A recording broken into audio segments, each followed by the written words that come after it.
I think the one thing that I've always struggled with, ever since meeting both my birth parents, has been the learning of the Russian language. I remember quite a few years ago here on my YouTube channel, I shared those pieces of what I knew at the time. And looking back, of course, some of it's quite bad. But those were the early stages, absolutely. So over time with meeting my birth parents, I've picked up the language a bit. I've been able to speak a few little sentences here and there. I can say, hello, how are you? Здравствуйте, как дела? How's your family? Как семья? How's your work? Как работа? Basic little conversations. And then they'll say, yeah, I'm good. Yeah, нормально, normal. When I came here to New Zealand, of course, I'd lost the language. My parents thought, and I think they were right, that I was able to pick up still on little pieces though, of Russian here and there. Whether it was on TV or when the officials came here to New Zealand to check up on all the children who were adopted from Russia. I think there was moments where I just ran away because I didn't want to hear the language around me and I was scared of hearing it. I could pick up on it. As a 2-year-old, I believe that. But of course, I did lose the language pretty quickly because I was around English so suddenly and my environment was so new to me. But I really didn't understand. I mean, I was 2 years old. I mean, there was so much that I had lost. There was so much more that I was learning. Everything was so different for me. I am sure for many of us who were adopted from overseas where the language is different, I know that the puzzle piece that is part of our identity is part of that language. Of course, it carries in pieces. And if you don't know the language or you may have lost it, it can really mess with our identities growing up. Of course, this is different for every individual, 100%. When I first connected that year with both my birth parents in Russia, that very first time, just hearing them speak Russian, it was nice to hear, but I really did struggle with not understanding a single word. I mean, I knew good morning, hello, thank you, but that was about it. And of course, goodbye. I knew how to say goodbye. By the way, you might be wanting to know how my Russian is to this day, and so I'll get to that very soon. Just hold on a minute, I'll get there very soon. That first trip going to Russia and arriving there was bittersweet, as you could say. I was excited and nervous, and I knew that my life was going to change so quickly. But I just struggled with reading the road signs that were in Russian. It really drove me a little bit crazy that I just couldn't read it. I mean, it didn't upset me, but it really did make me feel just a little bit out of place.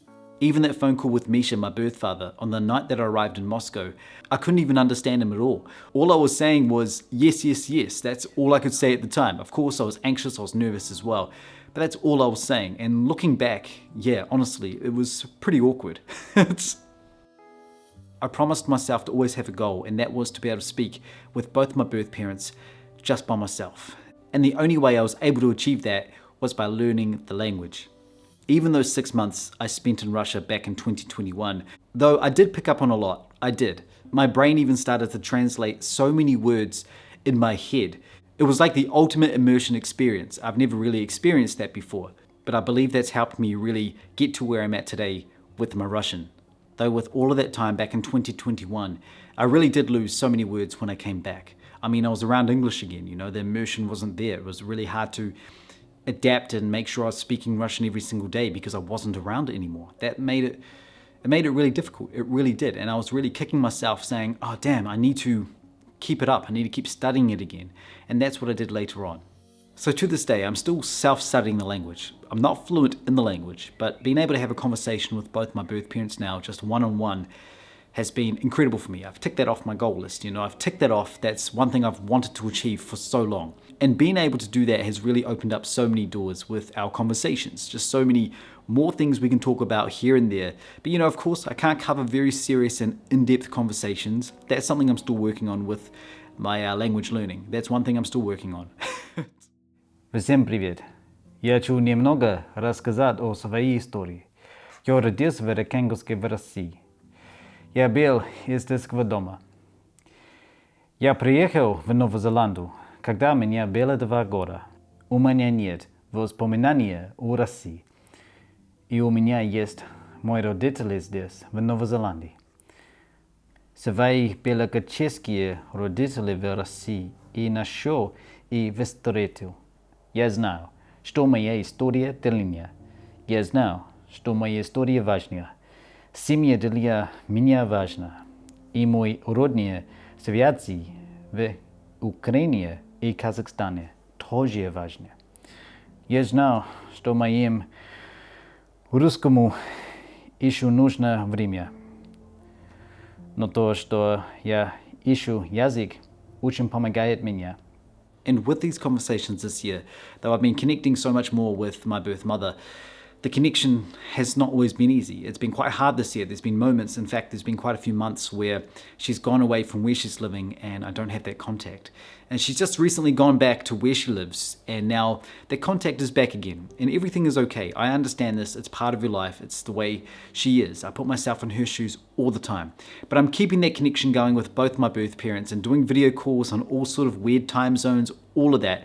But it's just so important for me because it's helped me build so much more of that connection. And the journey never stops. It absolutely never ends. And this is just another part of that journey as I'm growing up and learning more about my origins, about my roots, and about everything, because it's helping me build so much of my identity as an adoptee. I think it's just so important. Oksana's story, take one. Oh, hold the phone, here we go. How are we going to get you in there, Alex? Oh, look, there we go.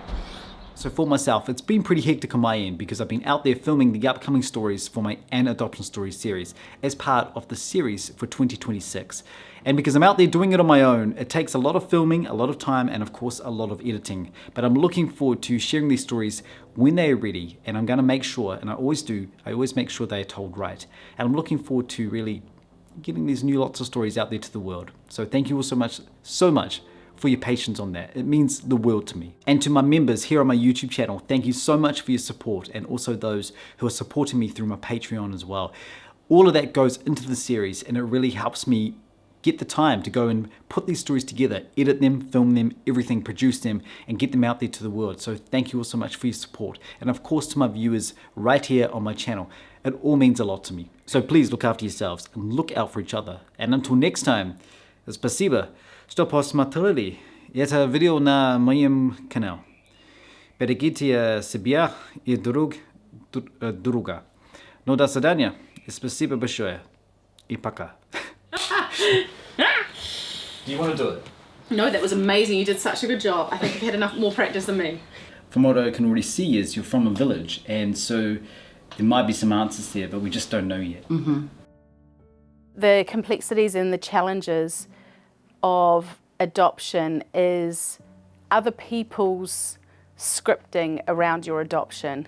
When you're younger, you just enjoy your childhood, or you're dealing with the things like your brother trying to knock you out with a cricket bat when you were playing bat down, things like that. And yet you would have media asking you, are you okay with being stripped away from your culture? And you're sitting there going, I'm fine, but maybe I'm not okay with this.